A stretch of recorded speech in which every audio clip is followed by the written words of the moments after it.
ಪ್ರಮುಖ ಸುದ್ದಿ ಅಮೆರಿಕ ಮತ್ತು ಇರಾನ್ ನಡುವಿನ ಸಂಘರ್ಷ.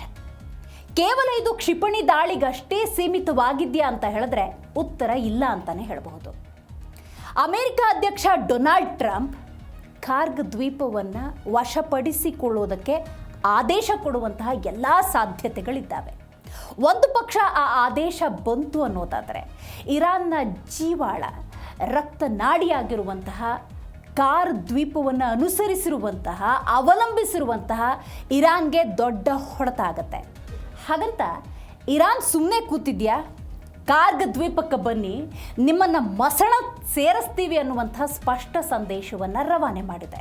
ಹಾಗಾಗಿ ಇವತ್ತಿನ DNAಯ ಮೊದಲ ಸುದ್ದಿ ಅಮೆರಿಕ ಮತ್ತು ಇರಾನ್ ನಡುವೆ ನಡೀತಾ ಇರುವಂತಹ ಸಂಘರ್ಷದ ಮುಂದಿನ ಹಾದಿ. ಇದರಲ್ಲಿರುವಂಥ ಪ್ರಮುಖ ವಿಚಾರಗಳನ್ನು ಒಂದೊಂದಾಗಿ ನೋಡ್ತಾ ಹೋಗೋಣ. ಮೊದಲನೇದಾಗಿ ಕಾರ್ಗ್ ದ್ವೀಪವನ್ನು ವಶಪಡಿಸ್ಕೊಳ್ಳೋದಕ್ಕೆ ಅಮೆರಿಕ ಅಧ್ಯಕ್ಷ ಡೊನಾಲ್ಡ್ ಟ್ರಂಪ್ ಆದೇಶ ಕೊಡುವಂಥ ಸಾಧ್ಯತೆ ಇರೋದ್ರಿಂದಾಗಿ ಇರಾನ್ ಕೊಟ್ಟಿರುವಂಥ ಪ್ರತಿಕ್ರಿಯೆ, ಕಾರ್ಗ್ ದ್ವೀಪಕ್ಕೆ ಬನ್ನಿ, ಮಸಣ ಸೇರಿ ಅಂತ ಇರಾನ್ ಹೇಳಿರೋದ್ರಿಂದಾಗಿ ಅದನ್ನೇ ಡೀಟೇಲ್ ಆಗಿ ನೋಡ್ತಾ ಹೋಗೋಣ. ರೈಟ್, ಅಮೆರಿಕ ಅಧ್ಯಕ್ಷ ಇಲ್ಲಿ ಕೊಟ್ಟಿರುವಂಥ ಪ್ರಮುಖ ಹೇಳಿಕೆ ಅಥವಾ ಮುಂದೆ ತೆಗೆದುಕೊಳ್ಳುವಂಥ ನಿರ್ಣಯಗಳು ಬಹಳ ಮುಖ್ಯ ಆಗುತ್ತೆ. ಇರಾನ್ನ ತೈಲ ಉದ್ಯಮದ ಬೆನ್ನೆಲುಬು ಈ ಕಾರ್ಗ್ ದ್ವೀಪ. ಈ ದ್ವೀಪವನ್ನು ವಶಪಡಿಸ್ಕೊಳ್ಳೋದಕ್ಕೆ ಡೊನಾಲ್ಡ್ ಟ್ರಂಪ್ ಚಿಂತನೆ ನಡೆಸ್ತಿದ್ದಾರೆ ಅಂತ ಹೇಳಲಾಗ್ತಾ ಇದೆ. ಇದು ಪಶ್ಚಿಮ ಏಷ್ಯಾದಲ್ಲಿ ಒಂದು ರೀತಿ ಸಂಚಲನವನ್ನು ಹುಟ್ಟುಹಾಕಿದೆ. ಇರಾನ್ ತೈಲ ರಫ್ತಿನ 90% ಭಾಗವನ್ನು ನಿರ್ವಹಿಸುವ ದ್ವೀಪ ಕಾರ್ಗ್ ದ್ವೀಪ. ಇದನ್ನೇನಾದರೂ ಇರಾನ್ ಒಂದು ಪಕ್ಷ ಕಳೆದುಕೊಳ್ತು ಅಂದರೆ ಸ್ವತಃ ಇರಾನ್ ಅಲುಗಾಡಿ ಹೋಗುತ್ತೆ. ಆರ್ಥಿಕವಾಗಿ ಇರಾನ್ ಧೂಳಿಪಟ ಆಗೋದ್ರಲ್ಲಿ ಅನುಮಾನ ಇಲ್ಲ. ಆದರೆ ಇರಾನ್ನ ಮೇಲೆ ಈ ರೀತಿ ದಾಳಿಯನ್ನು ನಡೆಸೋದು ಅಷ್ಟು ಸುಲಭದ ಮಾತಲ್ಲ. ವಿದೇಶಾಂಗ ಸಚಿವಾಲಯದ ವಕ್ತಾರ ಇಸ್ಮಾಯಿಲ್ ಬಘೇಲ್, ಅಮೆರಿಕ ಸೈನಿಕರು ನಮ್ಮ ಮಣ್ಣಿನ ಮೇಲೆ ಕಾಲಿಡೋದನ್ನು ನಾವು ಕಾಯ್ತಾ ಇದ್ದೀವಿ, ಅವರಿಗೆ ಗಂಭೀರ ರೂಪದ ಪರಿಣಾಮಗಳನ್ನು ತೋರಿಸ್ತೀವಿ ಅಂತ ಎಚ್ಚರಿಕೆಯ ಸಂದೇಶವನ್ನು ರವಾನೆ ಮಾಡಿದ್ದಾರೆ. ಅತ್ತ ಟ್ರಂಪ್ ಆಡಳಿತ ಇರಾನ್ನ ಪರಮಾಣು ಕೇಂದ್ರಗಳಿರುವಂಥ ಪೀಕಾಕ್ಸ್ ಪರ್ವತ ಸಂಕೀರ್ಣದ ಮೇಲೆ ದಾಳಿ ನಡೆಸೋದಕ್ಕೆ ಸಜ್ಜಾಗ್ತಾ ಇದ್ದು, ಕಾರ್ಯಾಚರಣೆಯ ಮೂಲಕ ಇರಾನ್ನ ದೇಶವನ್ನು ಅಧಃಪತನಕ್ಕೆ ತಳ್ಳೋದಕ್ಕೆ ಎಲ್ಲ ರೀತಿಯ ಪ್ಲಾನ್ಗಳನ್ನು ಮಾಡಿಕೊಂಡಿದ್ದಾರೆ. ಹೌದು, ಕಾರ್ಗ್ ದ್ವೀಪವನ್ನು ವಶಪಡಿಸ್ಕೊಳ್ಳೋದಕ್ಕೆ ಎಲ್ಲ ರೀತಿಯ ತಯಾರಿಯನ್ನು ಅಮೆರಿಕ ಅಧ್ಯಕ್ಷ ಡೊನಾಲ್ಡ್ ಟ್ರಂಪ್ ನಡೆಸ್ತಿದ್ದಾರೆ ಅನ್ನೋದು ಮೊದಲ ಮಾಹಿತಿ. ಅಮೆರಿಕದ ದಾಳಿಗೆ ಪ್ರತಿದಾಳಿಯಾಗಿ ಹಾಗಾದರೆ ಇರಾನ್ ಏನು ಮಾಡುತ್ತೆ ಅನ್ನೋದು ಕೂಡ ಬಹಳ ಮುಖ್ಯ. ಇರಾನ್ ಪರಮಾಣು ಸ್ಥಾವರಗಳ ಮೇಲೆ ಹಿಡಿತವನ್ನು ಸಾಧಿಸೋದಕ್ಕೆ ಎಲ್ಲ ರೀತಿಯ ಪ್ರಯತ್ನವನ್ನು ಡೆಫಿನೆಟ್ಲಿ ಇರಾನ್ ಕೂಡ ಮಾಡುತ್ತೆ. ನೋಡಿ, ಇರಾನ್ ಮತ್ತು ಅಮೆರಿಕ ಅಂದ ಸಂದರ್ಭದಲ್ಲಿ ನಡೀತಾ ಇರುವಂಥ ಈ ಯುದ್ಧದ ಸಂಘರ್ಷ ಕೇವಲ ಕ್ಷಿಪಣಿ ದಾಳಿಗಷ್ಟೇ ಸೀಮಿತವಾಗಿಲ್ಲ. ಒಂದು ರೀತಿ ಮಹಾ ಯುದ್ಧದ ರೀತಿ ಗೋಚರ ಆಗ್ತಾ ಇದೆ. ಪೂರ್ಣ ಪ್ರಮಾಣದ ಯುದ್ಧ ಅಂತ ಈಗಾಗಲೇ ಇರಾನ್ ಕೂಡ ಘೋಷಣೆ ಮಾಡಿದೆ. ವೆರಿ ಇಂಪಾರ್ಟೆಂಟ್ ಪಾಯಿಂಟ್ ಇದು. ನಮಗೆ ಮೇಲ್ನೋಟಕ್ಕೆ ಅಮೆರಿಕ ಮತ್ತು ಇರಾನ್ ನಡುವಿನ ಯುದ್ಧ, ಕ್ಷಿಪಣಿ ದಾಳಿ, ದ್ವೀಪಗಳನ್ನು ವಶಪಡಿಸ್ಕೊಳ್ಳೋದು ಅಥವಾ ಆರ್ಥಿಕವಾಗಿ ಆಗುವಂತಹ ನಷ್ಟ ಈ ಮಟ್ಟಕ್ಕಷ್ಟೇ ನೋಡ್ತಾ ಇದ್ರೆ, ಇರಾನ್ ಮತ್ತು ಅಮೆರಿಕ ಅಧಿಕೃತ ಮಹಾಯುದ್ಧ ಇದು. ಅಮೆರಿಕದ ಸತತ ದಾಳಿಗಳಿಂದಾಗಿ ಮಧ್ಯಪ್ರಾಚ್ಯದಲ್ಲಿ ಪರಿಸ್ಥಿತಿ ಕೈ ಮೀರಿ ಹೋಗಿದೆ. ಇದನ್ನು ನಾವು ಅರ್ಥ ಮಾಡ್ಕೊಳ್ಬೇಕಾಗತ್ತೆ. ಇರಾನ್ ಅಧ್ಯಕ್ಷ ಮಸೂದ್ ಪೆಜೆಶ್ಕಿಯಾನ್ ಅಮೆರಿಕ ವಿರುದ್ಧ ಪೂರ್ಣ ಪ್ರಮಾಣದ ಯುದ್ಧ ಘೋಷಿಸುವ ಮೂಲಕ ಯಾವುದೇ ಸಂಧಾನಕ್ಕೂ ಜಾಗವಿಲ್ಲ ಅನ್ನುವಂಥ ಖಡಕ್ ಸಂದೇಶವನ್ನು ರವಾನೆ ಮಾಡಿರುವುದನ್ನು ನಾವಿಲ್ಲಿ ಅರ್ಥ ಮಾಡ್ಕೊಂಡ್ರೆ, ಇಲ್ಲಿ ಒಂದು ತಿಂಗಳಲ್ಲಿ 2 ತಿಂಗಳಲ್ಲಿ ಯುದ್ಧ ಪೂರ್ಣವಾಗುತ್ತೆ ಅನ್ನುವಂತಹ ಊಹೆ ನಿರೀಕ್ಷೆ ಇದ್ದರೆ ಅದು ಸಂಪೂರ್ಣ ತಪ್ಪು.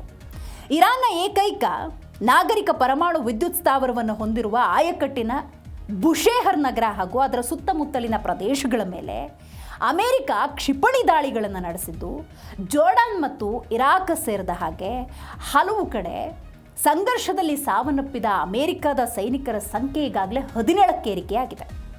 ಇರಾನ್ ಕಡೆಯಿಂದಲೂ ಆದಂತಹ ದಾಳಿಯಿಂದ 50ಕ್ಕೂ ಹೆಚ್ಚು ಜನ ಬಲಿಯಾಗಿದ್ದು, ನಾವು ಈ ಬೃಹತ್ ಯುದ್ಧವನ್ನು ಎದುರಿಸುವುದಕ್ಕೆ ಸರ್ವಸನ್ನದ್ಧ, ನಾವು ಸಜ್ಜಾಗಿದ್ದೇವೆ. ಎಟ್ ಎನಿ ಕಾಸ್ಟ್ ದಾಳಿ ಅಂದರೆ ಪ್ರತಿದಾಳಿ, ನೀವು ಯುದ್ಧವನ್ನು ಮಾಡ್ತೀರಾ ಅಂದರೆ ನಾವು ಪ್ರತಿಯುದ್ಧವನ್ನು ಮಾಡೋದಕ್ಕೆ ಸದಾ ಸಿದ್ಧ ಅನ್ನುವಂತಹ ಸ್ಪಷ್ಟ ಸಂದೇಶವನ್ನು ಇರಾನ್ ಅಧ್ಯಕ್ಷ ಪೆಜೆಶ್ಕಿಯಾನ್ ಈಗಾಗಲೇ ರವಾನೆ ಮಾಡಿದ್ದಾರೆ. ಸೊ ಹಾಗಾಗಿ ಮುಂದೆ ಯಾವ ರೀತಿ ಇದು ಪರಿಣಾಮವನ್ನು ಬೀರಬಹುದು, ಜಾಗತಿಕ ಮಟ್ಟದಲ್ಲಿ ಎಷ್ಟರ ಮಟ್ಟಿಗೆ ಸಮಸ್ಯೆಯನ್ನು ಉಂಟು ಮಾಡಬಹುದು ಅನ್ನೋದು ಕೂಡ ಅಷ್ಟೇ ಪ್ರಮುಖ. ಇನ್ನು ಅಮೇರಿಕ ಮತ್ತು ಇರಾನ್ ನಡುವಿನ ಈ ಯುದ್ಧದ ಮುಂದಿನ ಭಾಗವನ್ನು ನೋಡೋಣ. ಹೌದು, ಫೆಬ್ರವರಿ 28ಕ್ಕೆ ಯುದ್ಧ ಆರಂಭ ಆಯಿತು. ಅಧಿಕೃತ ಯುದ್ಧ ಅಂತಾನೆ ಕರೀಬಹುದು. ಆ ನಂತರ ಸುದೀರ್ಘವಾಗಿ ಯುದ್ಧದ ಸನ್ನಿವೇಶದಲ್ಲಿ ಜಾಗತಿಕ ಮಟ್ಟದಲ್ಲಿ ಬಹಳಷ್ಟು ಪರಿಣಾಮ ಆದಾಗ ಸಂಧಾನದ ಮಾತುಕತೆ ಕೂಡ ಬಂತು. ಶಾಂತಿ ಒಪ್ಪಂದ ಆಯಿತು.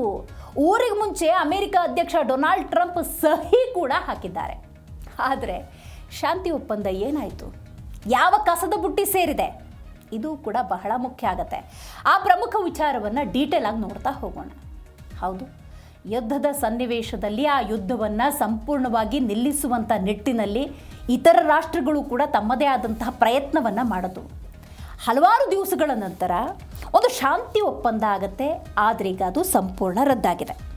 ಅಮೇರಿಕಾದೊಂದಿಗೆ ಹಿಂದೆ ಮಾಡಿಕೊಂಡಿದ್ದ ಶಾಂತಿ ಒಪ್ಪಂದಗಳು ಕೇವಲ ಕಾಗದಕ್ಕಷ್ಟೇ ಸೀಮಿತ ಅಂತ ಇಲ್ಲಿ ಇರಾನ್ ತನ್ನ ಆಕ್ರೋಶವನ್ನು ಹೊರಹಾಕಿದೆ.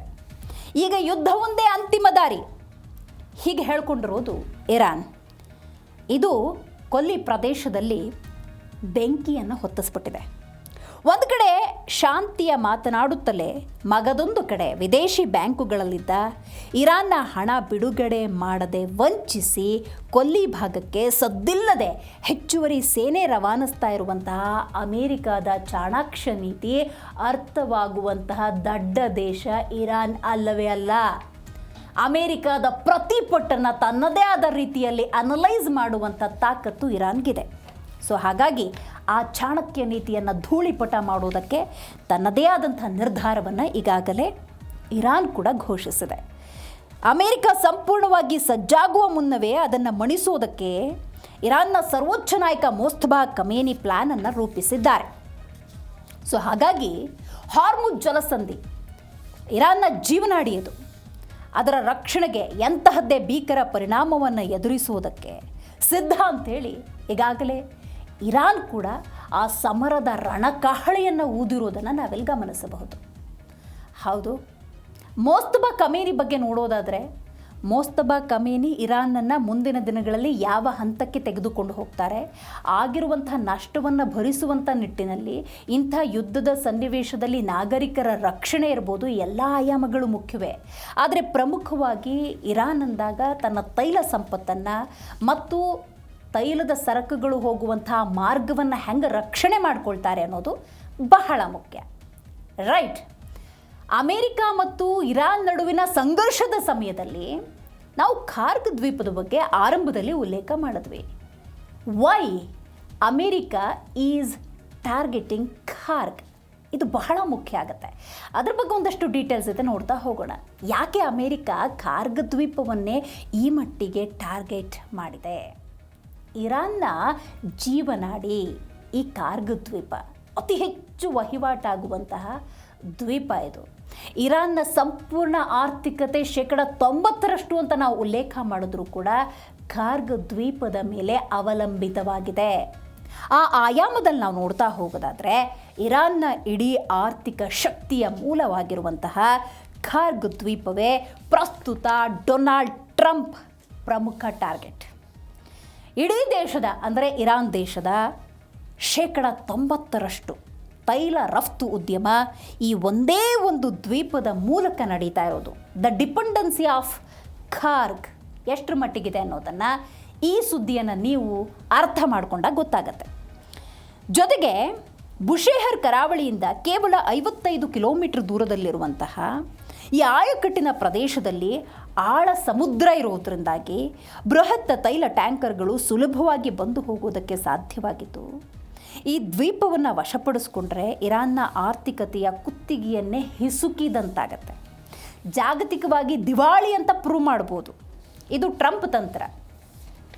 ಆದರೆ ಈ ಚಾಣಕ್ಯ ನೀತಿಯನ್ನು ಬೊಗ್ಗು ಬಡಿಯೋದಕ್ಕೆ ಇರಾನ್ ಸಮುದ್ರದ ಅಡಿಯಲ್ಲಿ ತನ್ನ ಅತ್ಯಾಧುನಿಕ ಕ್ಷಿಪಣಿಗಳನ್ನು ಜಮಾಯಿಸಿದ್ದು ಖಾರ್ಗ್ ದ್ವೀಪಕ್ಕಾಗಿ ಅಮೇರಿಕ ಹಾಗೂ ಇರಾನ್ ನೌಕಾಪಡೆಗಳ ನಡುವೆ ಭೀಕರ ಜಿದ್ದಾಜಿದ್ದು ಶುರುವಾಗಿದೆ, which is very very important. ಆದರೆ ನೀವು ಗಮನಿಸಬಹುದು, ಕಾರ್ಗ್ ದ್ವೀಪ ಅಂದಾಗ ನೀವು ಗಮನಿಸ್ತಾ ಇದ್ದೀರಿ ಎಷ್ಟರ ಮಟ್ಟಿಗೆ ದ ಡಿಪೆಂಡೆನ್ಸಿ ಆಫ್ ಕಾರ್ಗ್ ಅನ್ನೋದು ಇರಾನ್ಗಿದೆ ಅನ್ನೋದನ್ನು. ಆದರೆ ಆ ಕಾರ್ಗ್ ದ್ವೀಪ ಎಷ್ಟು ತೈಲವನ್ನು ಉತ್ಪನ್ನ ಮಾಡುತ್ತೆ, ಅದು ಜಾಗತಿಕ ಮಟ್ಟದಲ್ಲೂ ಕೂಡ ಅವಲಂಬಿತವಾಗಿದೆ. ಬಹುತೇಕ ಈ ಕೊಲ್ಲಿ ರಾಷ್ಟ್ರಗಳು ಅಥವಾ ತೈಲ ಉತ್ಪನ್ನ ಮಾಡುವಂತಹ ಇರಾಕ್ ಇರ್ಬೋದು, ಇರಾನ್ ಇರ್ಬೋದು, ಎಲ್ಲ ರಾಷ್ಟ್ರಗಳ ಮೇಲೆ ಇತರ ಅಷ್ಟೂ ರಾಷ್ಟ್ರಗಳು ಡಿಪೆಂಡ್ ಆಗಿದ್ದಾವೆ. ಸೊ ಹಾಗಾಗಿ ಈ ಅಮೇರಿಕ ಮತ್ತು ಇರಾನ್ ನಡುವಿನ ಸಂಘರ್ಷದಲ್ಲಿ ಜಾಗತಿಕವಾಗಿ ಏನೆಲ್ಲ ಪರಿಣಾಮ ಆಗುತ್ತೆ ಅನ್ನೋದೇ ಮುಂದಿನ ಬಹಳ ಮುಖ್ಯವಾದಂಥ ಆಯಾಮ. ಅದನ್ನು ನೋಡ್ತಾ ಹೋಗೋಣ. ಹೌದು, ಈ ಯುದ್ಧ ಏನಾದರೂ ಹೀಗೆ ಮುಂದುವರಿತು ಅಂತ ಹೇಳಿದ್ರೆ ಬಹಳಷ್ಟು ಸಮಸ್ಯೆಗಳಾಗತ್ತೆ. ಅದನ್ನು ಹೀಗೆ ಅಂತ ಊಹೆ ಮಾಡೋದು ಬಹಳ ಕಷ್ಟ. ನೀವು ರಾಷ್ಟ್ರಗಳನ್ನು ಉಲ್ಲೇಖ ಮಾಡ್ತಾ ಹೋಗೋದಾದರೆ ಬಹುತೇಕ 75% ಈ ಕೊಲ್ಲಿ ರಾಷ್ಟ್ರಗಳು ಅಥವಾ ತೈಲವನ್ನು ಉತ್ಪಾದನೆ ಮಾಡುವಂತಹ ಅಷ್ಟೂ ರಾಷ್ಟ್ರಗಳ ಮೇಲೆ ಇತರ ಎಲ್ಲ ದೇಶಗಳು ಡಿಪೆಂಡೆನ್ಸಿ ಅಥವಾ ಅವಲಂಬನೆಯನ್ನು ಹೊಂದಿರೋದು ಬಹಳಷ್ಟು ಸಮಸ್ಯೆಗಳಿಗೆ ಈಡು ಮಾಡಿಕೊಡಬಹುದು. ಜಾಗತಿಕ ಮಟ್ಟದಲ್ಲಿ ಈ ಯುದ್ಧ ಬಹಳ ದೊಡ್ಡ ವ್ಯತಿರಿಕ್ತವಾದಂಥ ಪರಿಣಾಮವನ್ನು ಉಂಟು ಮಾಡೋದರಲ್ಲಿ ಸಂಶಯವೇ ಇಲ್ಲ. ಜಾಗತಿಕವಾಗಿ 20% ತೈಲ ಪೂರೈಕೆಯ ಜೀವನಾಡಿಯಾಗಿರುವ ಆಯಕಟ್ಟಿನ ಹಾರ್ಮುಜ್ ಜಲಸಂಧಿಯನ್ನು ಬಂದ್ ಮಾಡುವ ಮೂಲಕ ಇರಾನ್ ಬೃಹತ್ ಆರ್ಥಿಕ ಬಿಕ್ಕಟ್ಟನ್ನು ಸೃಷ್ಟಿ ಮಾಡೋದಕ್ಕೆ ಎಲ್ಲ ರೀತಿಯ ತಯಾರಿಯನ್ನು ನಡೆಸ್ತಾ ಇದೆ. ನೋಡಿ, ಜಾಗತಿಕ ಮಾರುಕಟ್ಟೆಯಲ್ಲಿ ಕಚ್ಚಾ ತೈಲ ಬೆಲೆ ಕಳೆದ 1 ತಿಂಗಳ ಮಟ್ಟಿಗೆ ನಾವು ನೋಡ್ತಾ ಹೋಗೋದಾದರೆ ಗರಿಷ್ಠವಾಗಿ ಏರಿಕೆ ಆಗ್ತಾನೇ ಇದೆ. ವಿಶ್ವದಾದ್ಯಂತ ಆತಂಕವನ್ನು ಇದು ಹೆಚ್ಚು ಮಾಡಿದೆ.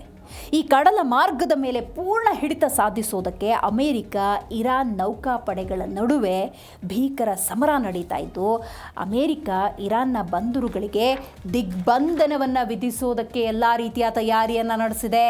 ಇದು ಇಂಪಾರ್ಟೆಂಟ್. ಇದಕ್ಕೆ ಪ್ರತಿಯಾಗಿ ಇರಾನ್ IRGC ಪಡೆ ಸಿರಿಯಾ, ಜೋರ್ಡಾನ್, ಕುವೈತ್ನಲ್ಲಿ ಅಮೇರಿಕ ಮಿಲಿಟರಿ ನೆಲೆಗಳ ಮೇಲೆ ಕ್ಷಿಪಣಿ ಮಳೆಗರಿಯುವ ಮೂಲಕ ಪರಿಸ್ಥಿತಿಯನ್ನು ಮತ್ತಷ್ಟು ತೀವ್ರಗೊಳಿಸ್ತಾ ಇದೆ. ಸೊ ಹಾಗಾಗಿ ಈ ಯುದ್ಧ ಅನ್ನೋದು ಜಾಗತಿಕ ಮಟ್ಟದಲ್ಲಿ ಎಷ್ಟರ ಮಟ್ಟಿಗೆ ಪರಿಣಾಮವನ್ನು ಉಂಟು ಮಾಡ್ತಿದೆ ಅನ್ನೋದನ್ನು ನೀವಿಲ್ಲಿ ಗಮನಿಸಬಹುದಾಗಿದೆ.